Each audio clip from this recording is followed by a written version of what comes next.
아마 점령돼 있을 아마 그런 장소인 것 같습니다. 중국에 있는 그 인민군이 구름대같이 몰려와서 전쟁은 더 치열해졌고 많은 사람들이 죽게 됐습니다. 유교가 난 지가 63년, 그리고 휴전이 된 지가 지금 60년이 지났습니다. 60년 동안 많은 것이 변했습니다. 우리를 점령했던 그 중공군 우방이 돼가지고, 완전한 우방은 아니지만 지금 대통령이 중국을 방문하고 그러한 가까운 사이로 지금 변해가는 그런 모습을 볼 수가 있습니다. 그런데 변하지 않는 나라가 아직도 있죠. 그것이 북한인데, 모든 전 세계 백성들은 평화를 원하는데 이들은 아직도 핵을 만들고 전쟁 준비를 하고 마지막까지 이렇게 무엇인가 발악하는 것 같은 그런 모습을 우리가 지금 보고 있습니다. 어저께 TV를 보니까 그 미얀마에서 다시 탈북을 해가지고 우리 선교사가 3년 동안을 숨기면서 걔들을 키워갖고 미얀마로까지 왔다가 다시 북한 군들에게 잡혀간 그 9명인가 8명이 TV에 나와서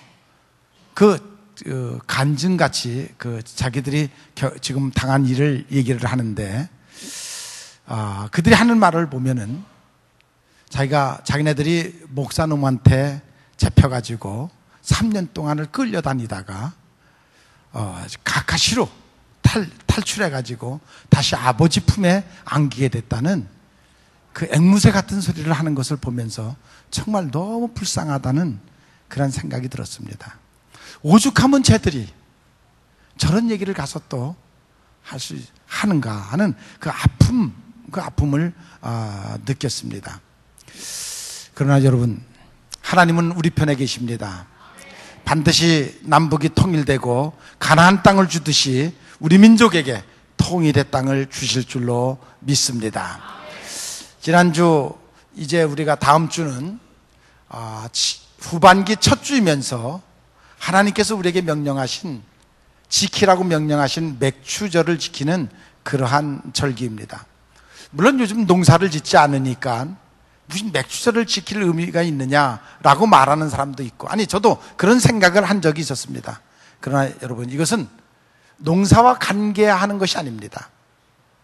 첫 열매를 하나님 앞에 드리라는 그 하나님의 계명인 것입니다. 인간의 생각으로 지켜야 되느냐 말아야 되느냐 아무 의미가 없는 것이고, 하나님이 우리에게 명령하신 너의 첫 것, 너의 첫 시간, 내가 수확한 것의 첫 것, 그 모든 것의 그 소득의 첫 것을 하나님 앞에 드려라. 왜냐하면 출발서부터 너는 하나님이 함께 하신다는 것을 믿고 드리라는 그러한 우리에게 내려진 명령인 것입니다. 그러므로 하나님께서 이런 명령을 우리에게 내릴 때는 반드시 그 속에는 깊은 의미가 있습니다. 내가 첫 것을 하나님 앞에 드리면서 시작서부터 하나님과 함께 할 때 하나님이 너를 보호하실 것이며 또한 너를 축복하실 것이라는 약속이 있다는 것을 여러분들이 믿으시기를 바랍니다. 하나님께서 우리에게 원하시는 것 베풀어 주신 은혜를 기억하면서 우리가 하루하루의 삶을 살라는 것입니다. 오늘 우리에게 주신 말씀 중에 규례가 있는데, 이스라엘 백성들에게 하시는 말씀이 너희가 약속의 땅 가나안 땅에 들어가거든 내가 너에게 명령하는 이 세 절기는 반드시 지키라는 그런 말씀이 있습니다. 이 세 절기를 지키면서 너희들은 하나님의 은혜가 무엇인가를 깊이 기억하라는 그러한 말씀인 것입니다. 그러면서 세 절기를 말하는데 첫째는 유월절을 말하고 있습니다. 이 유월절은 무엇이냐면, 애굽에서 이스라엘 백성들이 노예로 살고 있을 때에 하나님께서 그들 탈출시키기 위해서, 출애굽시키기 위해서 10가지 재앙을 애굽에다 내리는데, 애굽 땅에 내리는데 이스라엘 백성들에게 미리 알려주신 것이 있는데, 그것은 무엇이냐면 어린 양의 피를 네 문설주에다가 바르라는 것이었습니다. 그러면 재앙이 네 가정에 임하지 아니하고 넘어갈 것이라고 그랬습니다. 그것을 안 이스라엘 백성들은 어린 양의 피를 문설주에 발라서 재앙이 넘어가고, 그것을 몰랐던 그 이방 애굽 나라 사람들은 다 첫 수컷이 죽는 그런 큰 재앙을 당하게 되는 것을 볼 수가 있습니다. 그로 인해서 이스라엘 백성들이 이제 출애굽을 하게 되는 것입니다. 노예로부터 해방되게 되는 그런 것입니다. 마치 우리나라에 우리가 일본 사람들로부터 압제를 당하다가 8.15 해방을 맛보듯이 그 해방의 기쁨을 이스라엘 백성들이 맛보는데 그것을 기억하라는 것입니다. 그것을 잊어서는 아니 된다는 것입니다. 두 번째로 맥추절을 지키라고 했는데 이것은 너희들이 이제 출애굽해서 광야 40년을 헤매고 그 고생을 하다가 이제 가나안 땅, 그것도 원주민이는 그 가나안 땅을 점령하고 들어가서 그 어려움 속에서 첫 농사를 졌고 첫 열매를 거뒀을 때 그 첫 열매를 하나님 앞에 드려라 하는 것이었습니다. 힘들고 어려운 가운데 농사를 졌지만 그러나 너희들이 그 광야 40년 동안 지켜주시고 인도하시고 보호하신 그 하나님의 은혜를 잊지 말라는 것입니다. 그것을 잊지 말고 너희가 반드시 맥추절 첫 열매를 하나님 앞에 드리라는 그러한 명령이었습니다. 세 번째로는 수장절을 지키라고 했는데 이 수장절은 무엇이냐면 1년 동안 수고해서 농사진 것을 이제 가을에 다 거둬들일 때 너희들이 광야에서 그걸 거둬들이고 창고에 들이고 난 다음에 그 기쁨을 감사해서 그 광야에서 그 초막으로 집을 짓고 일주일 동안 그 하나님이 베풀어 주신 은혜를 생각하고 이렇게 풍성한 축복을 주신 것을 감사하면서 지내는 그러한 절기가 있습니다. 그래서 그것을 초막절이라고 하는데 그건 초막을 짓고 지낸다고 해서 초막절이라고도 합니다. 그래서 가진 고생 끝에 이스라엘 백성을 구원해 주신 또 애굽에서부터 해방시켜 주신 그 은혜를 생각하면서 감사하라는 것이었습니다. 이는 마치 우리가 하나님을 알기 전에 우리는 세상의 종이었습니다. 세상의 풍습에 빠져 살던 사람들이었습니다. 또 우리가 죄의 종이었습니다. 죄의 유혹을 받아서 죄가 시키는 대로 하면서 인생을 살았습니다. 더 말한다면 우리가 악한 영의 종이었습니다. 근데 그 악한 영으로부터 해방받은 것, 성령이 우리 안에 들어온 것을 기념하고 그것을 감사하고 그것을 기억해서 그 은혜에 대해서 감사하라는 그러한 말씀인 것입니다. 그 은혜를 깨달는 여러분들이 되시기를 바랍니다. 이 세절기는 특별한 의미가 있습니다. 유월절은 어린 양의 피에 대한 의미가 있습니다. 맥추절은 첫 열매 부활의 예수님을 상징하는 것입니다. 수장절은 마지막 심판, 모든 곡식을 거둬들여서 이제 알곡과 쭉정이를 가르듯이 이 땅의 마지막 심판을 상징하는 그 심판, 그래서 알곡이 되어서 천국에 들어가는 그것을 의미하는 그러한 의미가 그 안에 담겨져 있습니다.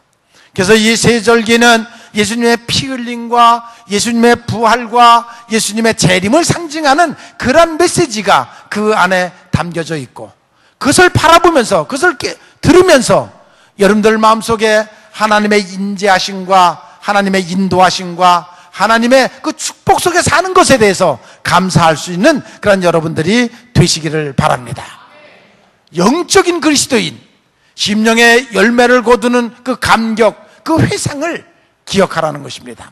하나님은 이스라엘 백성들에게 자자손손 누릴 수 있는 기업의 땅을 주신 것처럼 하나님께서 우리에게 영원한 천국, 이스라엘 백성들에게 젖과 꿀이 흐르는 가나안 땅을 주신 것처럼 요단강을 건넌 후에 가나안 땅에 들어간 것처럼 우리가 죽음의 강을 건너서 이제 영원한 천국에 들어가는 그 감격을, 그 영적인 감격을 여러분들이 잊지 않고 절기 때가 되면 그것을 기억하라는 그러한 말씀인 것입니다. 그래서 다음 주에 우리가 맥추절을 지나는데 이스라엘 자손에게 고하여 이르라 너희는 내가 너희에게 주는 땅에 들어가 첫 곡식을 제사장에게 드릴지니라 라는 말씀이 있습니다. 그 첫 곡식 맥추절입니다. 첫 것을 하나님 앞에 드리라는 것입니다. 고린도전서 15장 20절에 보면 그리스도께서 죽은 자 가운데서 살아나사 잠자는 자들에게 첫 열매가 되셨도다. 그 예수님의 부활을 말하는 것입니다. 맥추절의 그 깊은 의미는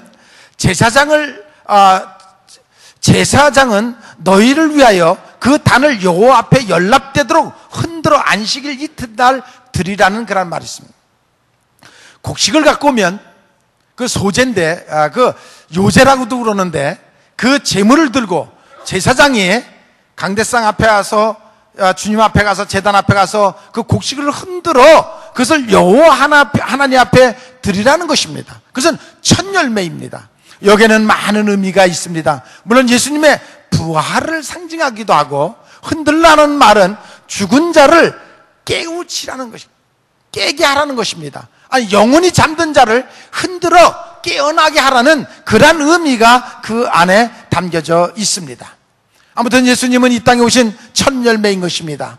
구세주이시며 부활하신 부활의 첫 열매인 것입니다. 그러므로 곡식을 드리는 데 의미가 있는 것이 아니라 여러분들의 마음을, 신앙을 하나님 앞에 드리는 여러분들이 되시기를 바랍니다. 첫 열매를 드리는 것은 하나님이 주신 놀라운 축복이 있기 때문인 것입니다. 처음 익은 열매를 통해서 영적 세계를 맛보는 그것이 그리스도인의 삶인 것입니다. 천국을 우리가 이제 영생과 감격과 평화, 그것은 성령을 통해서 우리에게 받는 은사이기도 한 것입니다. 그래서 스펄전 목사님이 그런 얘기를 했습니다. 작은 믿음은 당신의 영혼을 천국으로 데리고 가지만, 큰 믿음은 천국을 당신의 가슴 속에 품게 한다는 그런 말을 했습니다. 우리가 예수를 믿으면, 예수를 믿는 믿음으로 말미암아 천국을 갑니다. 그러나 여러분이 이 땅에 살면서 큰 믿음을 가지면, 충만한 믿음을 가지면 그 천국이 먼저 여러분들의 가슴 속에 이루어진다는 그런 말씀인 것입니다. 그러므로 여러분들이 먼저 정말 그 천국을, 큰 믿음을 가지고 여러분들의 심령 속에 천국이 이루어지는 그런 여러분들이 되시기를 바랍니다. 작은 믿음은 세상 근심에 근심 속에 속해 살고 있지만, 큰 믿음은 성령을 통해서 천국을 이미 이 땅에서 맛보고 사는 것이 큰 믿음인 것입니다. 그러므로 여러분 모두에게 큰 믿음이 있기를 바랍니다. 우리 모두는 첫 열매의 사명이 있습니다. 초대교회 성도들이 첫 열매가 돼가지고 그들을 통해서 전 세계 지금 복음이 전해지는 것을 볼 수가 있습니다. 여러분 중에 혹 내가 우리 가문 중에서 처음 예수를 믿는다 하는 분이 계시다 그러면 그분은 첫 열매입니다. 아니, 또 여러분 중에 내가 지금 직장 생활을 하는데 직장 생활에서 내 예수 믿는 사람은 나 하나라고 생각하면 바로 여러분이 첫 열매가 되어야 됩니다. 그래서 여러분을 통해서 많은 영혼들을 구원하는 그런 첫 열매가 되시기를 바랍니다. 첫 열매를 거두는 맥추절, 이것은 깊은 비밀이 그 안에 담겨져 있다는 사실을 여러분들이 기억하시고, 첫 열매가 된다는 것은 바로 복의 근원이 된다는 사실을 깨달으시기를 바랍니다. 아브라함이 첫 열매였습니다. 그는 그래서 믿음의 초상이 됐습니다. 축복의 근원이 됐습니다. 마찬가지로 여러분들에게도 첫 열매가 되시기를 바랍니다. 하나님의 선하심과 인자하심으로 이스라엘 백성들이 가나안 땅을 점령하고 첫 열매를 수확해서 하나님 앞에 드리면서, 하나님께서 우리를 광야 가운데서 이렇게 구원해 주셔서 이런 축복을 받는구나 하는 것을 기억하라는 그런 말씀인 것입니다. 우리가 가진 모든 것이 다 하나님의 은혜인 것입니다. 여러분들이 무엇을 가졌든지 얼마를 가졌든지 우리는 이 땅에서 잠깐 맡아서 관리하는 관리자인 것입니다. 결국은 다 두고 가는 것입니다. 누가 그것을 갖고 천국에 죽은 후에 가져갈 사람이 누가 있습니까? 땅 한 평도 가져갈 것이 없습니다. 아무것도 우리가 가져갈 수가 없습니다. 우리가 이 땅에 있는 동안에 잠깐 하나님이 우리에게 주신 것을 잠깐 맡아서 관리하고 누리고 그리고 있는 것뿐인 것입니다. 결국은 다 하나님의 것인 것입니다. 이 비밀을 여러분들이 깨달으시기를 바랍니다. 그래서 그것을 지혜로운 청지기처럼 정말 하나님의 영광을 위하여 쓰임받는 그런 여러분들이 되시기를 바랍니다. 잠언서 3장 9절에 보면 네 재물과 네 소산의 처음 익은 열매로 여호와를 공경하라. 그리하면 네 창고 줍틀이 포도즙이 차고 넘치리라는 그런 말씀이 있습니다. 포도즙이 차고 넘친다는 말은 기쁨이 차고 넘친다는 말인 것입니다. 여러분들의 심령에 하나님의 은혜가 차고 넘친다는 것입니다. 또 창고에 물질이 차고 넘친다는 것입니다. 여러분들의 가정에 평화가, 기쁨이 차고 넘친다는 그런 말씀인 것입니다. 그래서 그런 기쁨이 여러분들에게 있기를 바랍니다. 하나님은 지금도 첫 열매를 받으시기를 기뻐하십니다. 그래서 첫 것, 첫 수확, 첫 사업, 아무튼 그 모든 것을 기억할 때마다 먼저 하나님을 생각하고 하나님과 관계를 맺는 여러분들이 되시기를 바랍니다. 그래서 그것이 바로 신앙의 감동입니다. 여러분들이 그렇게 할 때 하나님이 감동을 받을 것이고 그 사업을 축복하실 것이고 그 생애를 축복하실 것입니다. 이 지구상에는 가장 노벨상을 많이 받은 민족을 유대민족이라고 그럽니다. 유대민족이 가장 노벨상을 많이 받았는데, 그러면 유대민족의 머리가 뛰어났냐? 그 조사한 결과에 보면 우리 민족이 유대민족보다 머리가 더 좋게 나왔다고 합니다. IQ가 더 높게 나왔다고 합니다. 그런데 그 유대민족이 그런 노벨상을 많이 받고 그러는 것은 그들이 하나님을 잘 믿기에 하나님으로부터 영감을 받기 때문입니다. 그 영감을 받아서 그들이 남들이 볼 수 없는 세계를 보고 새로운 것을 개발해내고 만들어내는 그런 모습을 볼 수가 있습니다. 어저께 제가 TV를 보니까 스타킹이라는 프로가 있는데 11살 먹은 여자애가, 유지민이라는 어린애가 나와서 그 11살 먹은 애가 피아노를 치는데, 걔는 태어날 때서부터 맹인으로 태어나갖고 세상을 한 번도 본 적이 없습니다. 아니, 아마 피아노가 어떻게 생겼는지를 본 적도 없었을 것입니다. 그러니까 맹인이니까요. 그런데 그에게 특별한 영감이 임해가지고 3살서부터 피아노를 쳤는데, 지금 어느 정도냐면 신기에 가까울 정도로 7개의 음을 한꺼번에 딱 누르는데도 어떤 놈부터 7개의 음을 어떤 것을 눌렀다는 것을 딱 맞춰내는 것입니다. 그러니까 음계에 대해서 아주 우리가 감히 상상할 수 없는 그러한 그 음감을 갖고 있습니다. 한 번에 눌렀는데 그것을 그 음감을 다 듣고 어떤 음을 눌렀다. 아리랑을 연주를 하는데 기쁜 아리랑을 연주하는 것과 슬픈 아리랑을 연주할 때 그것이 얼마나 저에게 감동을 줬는지 보지 못하기 때문에 아마 특별한 음감을 갖지 않았나, 놀라운 능력을 가졌는데 그 작곡을 마음대로 작곡을 해놨는, 아니 작곡을 공부한 적도 없고 그 평생을 해도 할 수 없는 그 작곡을 그저 한순간에 그 작곡을 해내는 그런 놀라운 모습을 볼 수가 있습니다.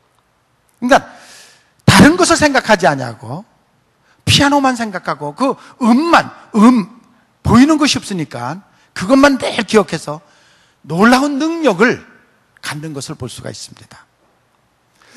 우리가 예수를 믿는다 할지라도 우리가 너무 세상에 빠져 살고 있고 육신에 빠져 살고 있다 보니까 서서히 영적인 능력은 쇠퇴해가고 있습니다.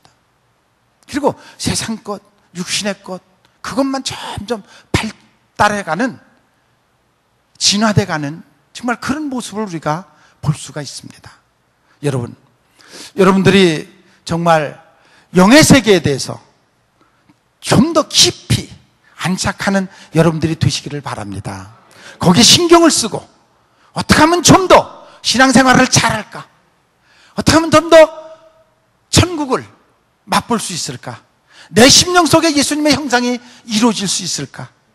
그것을 생각하면서 몰두하고 좀 더 깊이 영적 세계에 깊이 들어가는 그런 여러분들이 되시기를 바랍니다.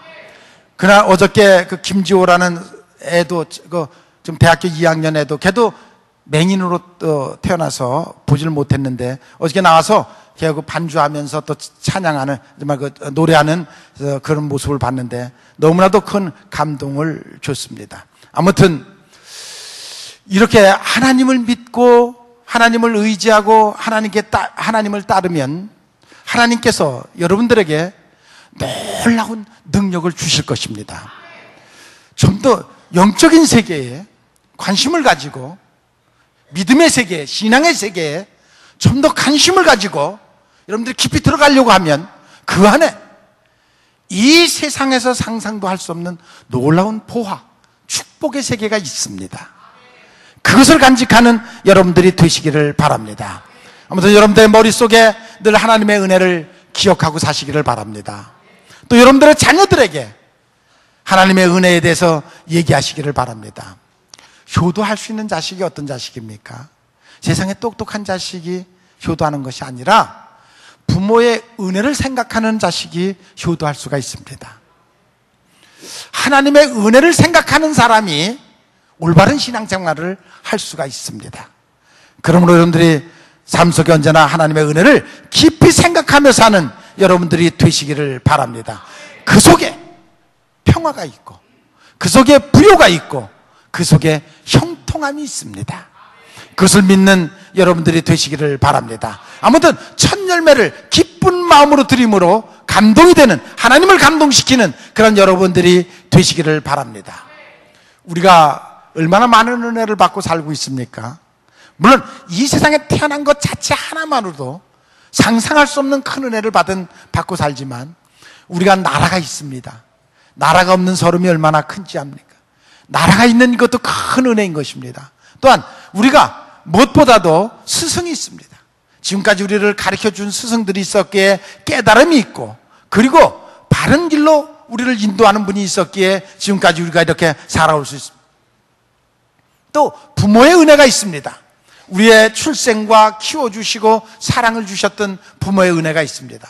그런가 하면 또 하나님의 은혜가 있습니다.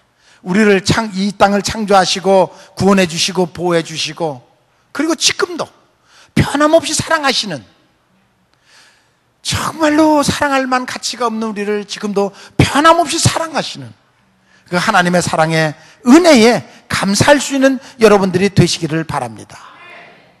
감사하라고 하는 것은 감사하는 것만치 하나님이 여러분들을 더 축복하시기 때문입니다. 은혜를 깨달는 것만치 하나님이 더 여러분들을 축복하시기 때문인 것입니다.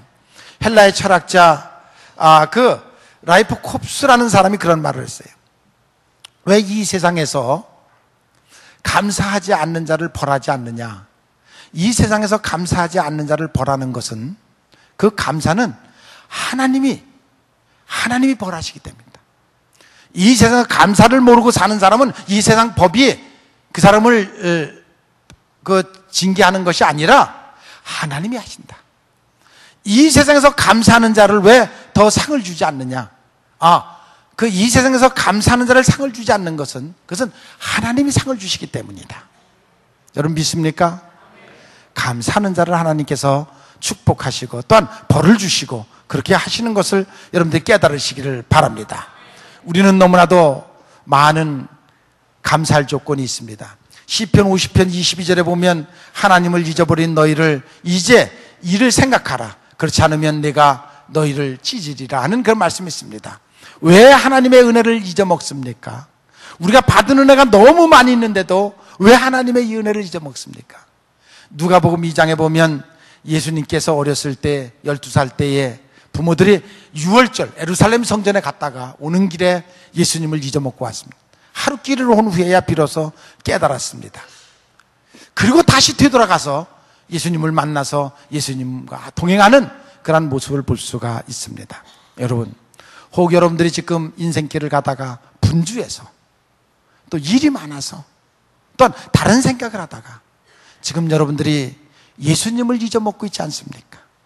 예수님을 잊어먹고 여러분들이 그냥 홀로 지금 가고 있지 않습니까? 여러분, 예수님을 잊어먹고 가는 인생길은 그것은 헛수고입니다. 모든 것을 잊은 것입니다. 예수님을 만나야만 여러분들이 모든 것을 얻는 것이 됩니다. 그러므로 여러분 모두가 다시 잊어먹은 예수님을 찾고 예수님과 동행하는 여러분들이 되시기를 바랍니다. 유대인들이 하나님을 잊어버림으로써 선택받은 민족이었지만 하나님께서 그들을 벌하셔서 결국 그들이 두 나라가 쪼개져서 남왕국, 북유다 이렇게 갈라지는 그런 모습을 볼 수가 있습니다. 여러분들이 지금 우리 민족이 이렇게 정말 평양이 예루살렘이라고 할 정도로 복음이 한참 크다가 분쟁으로 말미암아, 싸움으로 말미암아 결국 남북이 갈라지고 결국 지금 찢어진 가운데 있습니다. 이것은 다른 데서 찾을 필요가 없이 우리가 하나님의 징계인 것입니다. 이 민족에 내린 하나님의 징계인 것입니다. 그러므로 우리가 다시 한번 깊이 생각하고 뉘우치고 정말 하나님 앞에 다시 하나가 되는, 하나님을 찾는 여러분들이 되시기를 바랍니다. 구약에 보면 두 종류의 예배가 있습니다. 하나는 하나님 앞에 감사의 제사를 지내는 그런 제사가 있고, 또 하나는 자기의 죄를 용서받기 위해서 드리는 그 두 가지 제사가 있습니다. 아무튼 우리가 어떤 제사를 지내든지 말로만 드리는 감사가 아니라 정말 여러분들의 몸으로 또한 마음으로 물질로 하나님 앞에 드리는 감사 예배를 드리는 그런 여러분들이 되시기를 바랍니다. 이 세상 만족이 없습니다. 이 세상에서 만족을 찾으려고 하는 것은 어리석은 것입니다. 절대로 이 세상에서 하나님을 떠난 이 세상에 어디를 가도 결코 만족이 없다는 것을 여러분들이 깨달으시기를 바랍니다.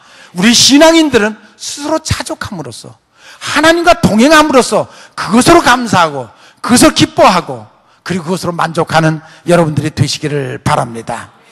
우리 민족이 사실은 60년 전만 해도 러시아나 중국에 비하면 형편없는 나라였죠. 그런데 60년이 지난 지금 러시아보다도 잘 살고 중국보다도 잘 살고 북한보다도 잘 사는 거, 여러분 하나님의 은혜입니다. 하나님의 은혜가 아니고는 이럴 수.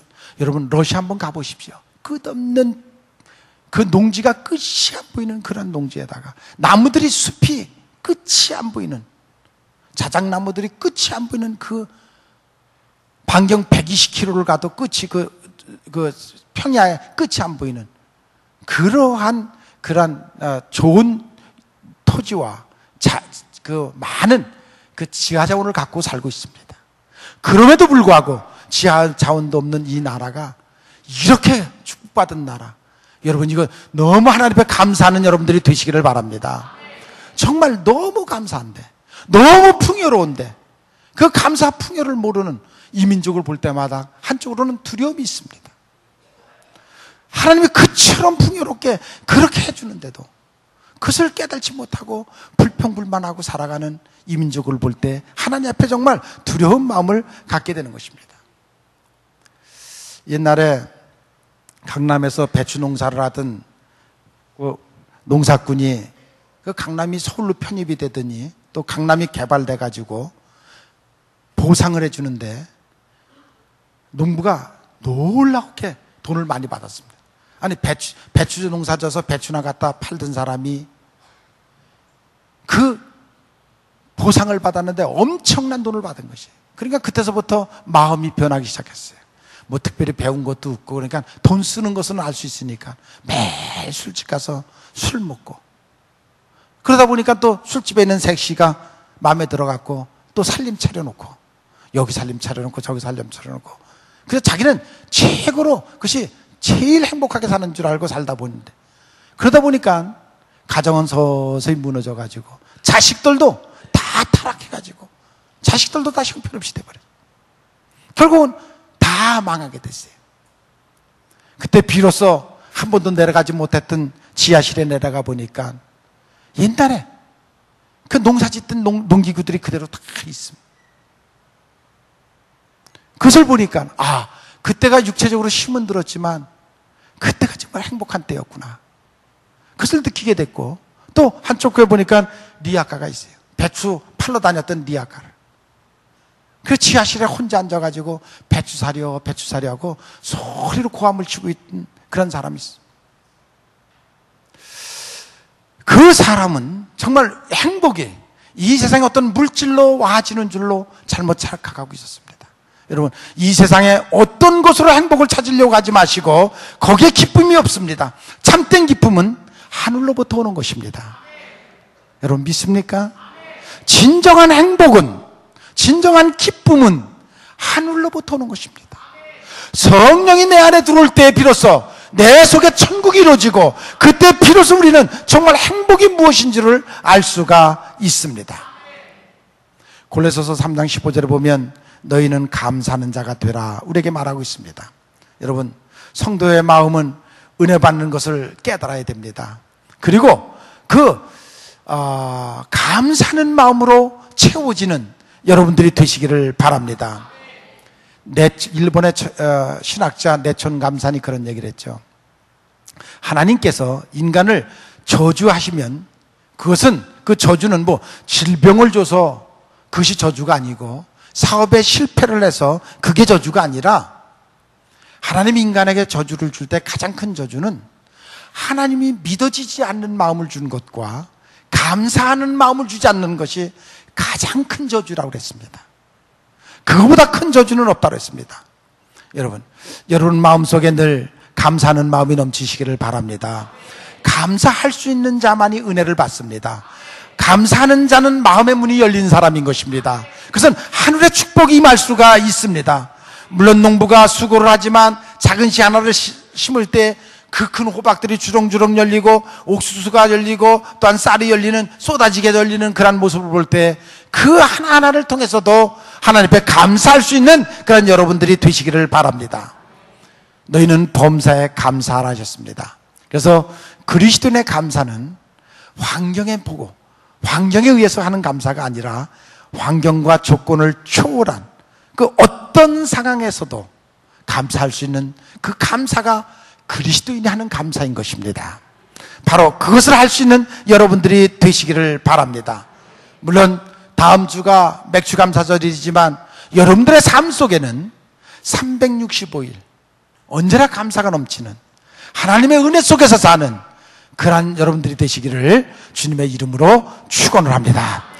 언제나 우리를 사랑하시는 아버지 하나님, 은혜와 은총을 감사함을 드립니다. 우리로 하여금 깨달는 지혜를 갖게 해 주시옵소서. 하나님, 오늘도 우리에게 말씀하십니다. 너 내 은혜를 잊지 말아라.